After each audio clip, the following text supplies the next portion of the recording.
am ready!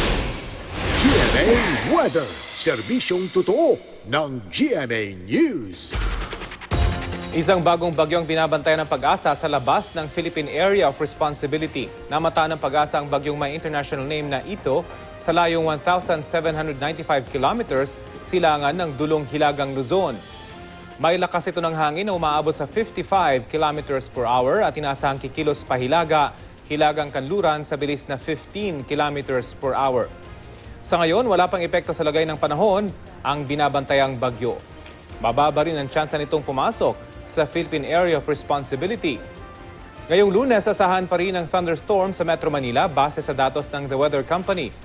Gayon din ang mararanasan sa iba pang bahagi ng Luzon, pero ang Palawan mataas ang tsansa ng ulan sa maghapon dahil sa epekto ng hanging habagat. Apektado rin ng habagat ang Visayas at Mindanao, lalo na ang kanlurang bahagi. Mahina hanggang sa minsay katamtamang ulan ang aasahan. Yan po ang latest mula sa GMA Weather. Magplano para sigurado. I am ready, serbisyong totoo ng GMA News.